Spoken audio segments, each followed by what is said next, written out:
Perang Iran, Amerika Serikat, dan Israel terus berlanjut di Timur Tengah. Usulan Prabowo yang ingin menjadi mediator perdamaian sudah diterima Iran. Namun, Iran tetap ingin melanjutkan perang.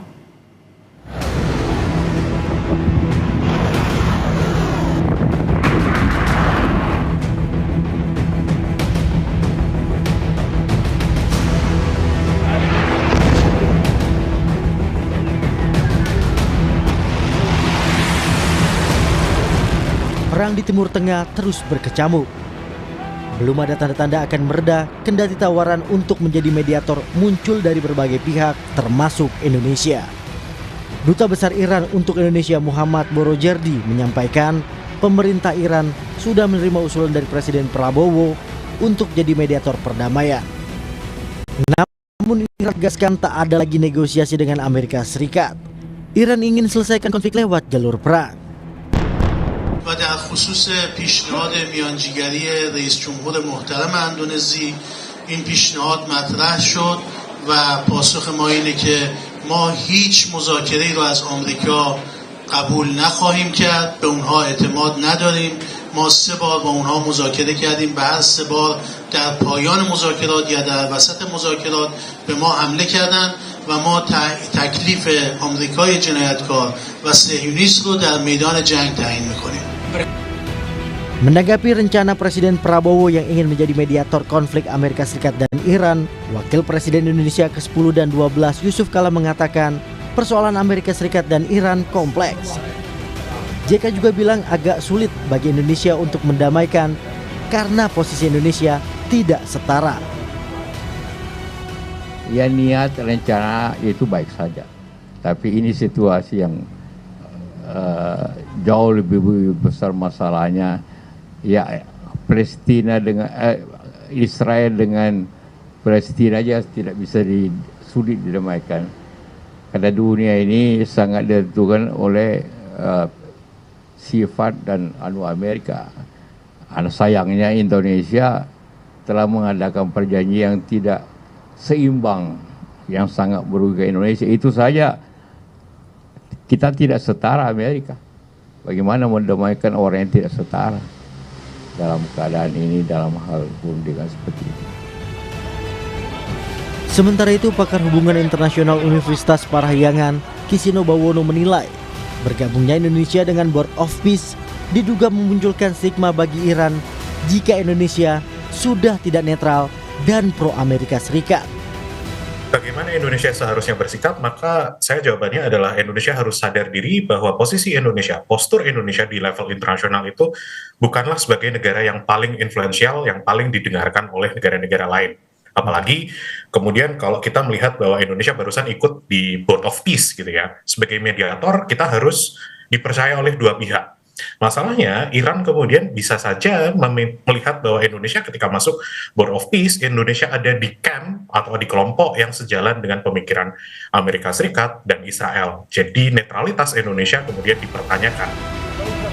Kini Indonesia harus bersiap karena baik Amerika Serikat dan juga Iran sepakat untuk melanjutkan perang di Timur Tengah. Segala kemungkinan harus diantisipasi, terlebih yang berdampak langsung pada ekonomi Indonesia. Tim Liputan Kompas TV.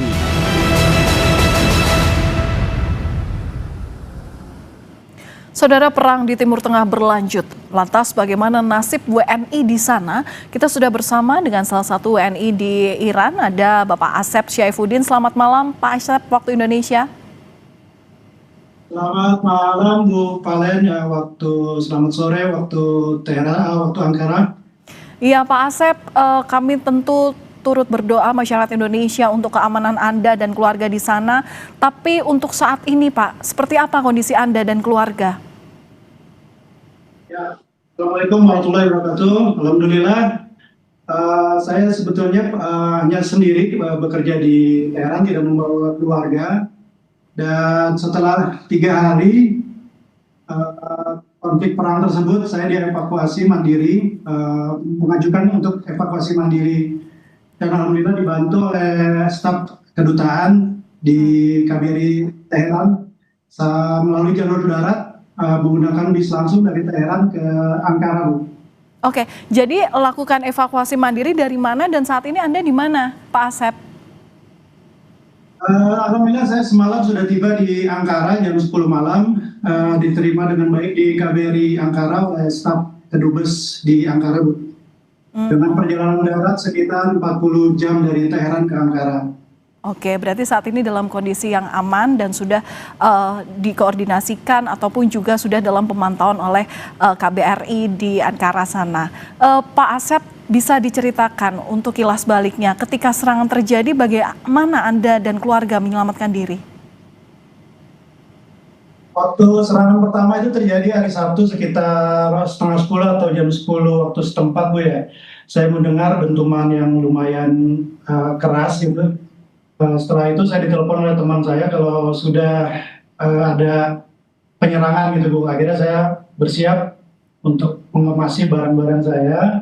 Dan kebetulan saya juga sebetulnya sudah siap untuk pulang, untuk cuti di hari Minggunya. Dan itu terjadi begitu cepat, dan karena saya tinggal di komplek bandara, jadi banyak sasaran terjadi di sekitaran bandara tempat saya tinggal, Bu. Oke. Situasi di sana saat itu seperti apa? Anda berada di kediaman atau di kantor waktu itu? Pada saat itu saya lagi siap-siap karena untuk kepulangan saya besok harinya di hari Minggu, Bu. Jadi saya libur pada hari Sabtu itu. Setelah penyerangan itu jalanan sangat crowded ya. Semua orang pulang dari kantornya masing-masing dan mungkin ada yang langsung mengungsi keluar kota. Dan setelah hari kedua, kami beberapa rekan-rekan orang Indonesia memutuskan untuk pindah ke KBRI di tengah kota Teheran, yang saya anggap dan saya rasa lebih aman di sana. Kemudian saya selama 2 malam menginap di KBRI Teheran, Bu. Sehingga di hari ketiganya atau hari keempatnya saya berangkat ke Ankara sini, Bu. Oke. Kalau untuk kawan-kawan Anda, kerabat Anda di sana, bagaimana? Apakah juga melakukan hal yang sama seperti Anda?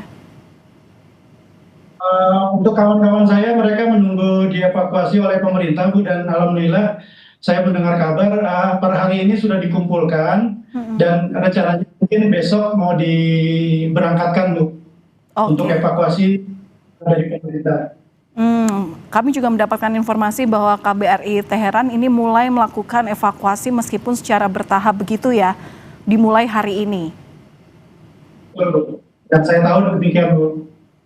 Cuman saya kemarin memutuskan untuk evakuasi mandiri karena saya tidak tahu untuk kedepannya seperti apa di Teheran sana, Bu.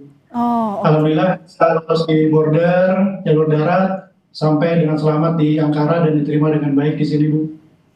Oke. Selanjutnya bagaimana? Berarti kan Anda memang dari awal berencana untuk balik ke Indonesia. Nah, setelah adanya kejadian ini, kemudian Anda melakukan evakuasi mandiri ke KBRI Ankara, ini rencananya seperti apa? Ya, setelah saya masuk ke Turki kan bisa dibilang negara aman, Bu ya. Saya langsung memesan tiket yang tidak jalur lewat Timur Tengah, Bu. Jadi alhamdulillah saya sudah dapat tiket untuk pulang nanti mungkin hari Minggu karena tiketnya udah banyak yang terjual dan mahal sekali. Berarti Anda akan berencana pulang ke Indonesia hingga saat ini. Kalau informasi penerbangannya bagaimana? Tidak ada yang terganggu ya kalau dari Turki ya? Dari Turki kalau ke Timur Tengah terganggu semua, Bu. Yang transit di negara-negara Teluk itu terganggu semua. Setahu saya kontak teman-teman saya yang bekerja di Dubai, di Qatar juga mereka stop semua penerbangan. Nah, saya juga nanti penerbangan saya tidak lewat Timur Tengah, tapi saya ke utara dulu, ke Paris rencananya untuk menghindari terbatalkannya lagi penerbangan saya. Oke, kalau sampai saat ini arahan dari KBRI seperti apa? KBRI di Teheran? Dari awal KBRI Teheran memang sudah memberi kabar ke kita untuk menghindari tempat-tempat yang kemungkinan menjadi sasaran, Bu, seperti tempat-tempat militer seperti itu, Bu. Dan mereka juga menyarankan kalau merasa tidak aman di tempat kediamannya silakan datang ke KBRI, akan disediakan akomodasi oleh pihak KBRI Teheran, Bu. Dan alhamdulillah saya diterima dengan baik. Baik, terima kasih sudah berbagi informasi bersama kami di Kompas Malam, Kompas TV di Indonesia. Mas Asep Syaifuddin, doa kami selalu untuk Anda, salam sehat selalu. Terima kasih Bu Valen.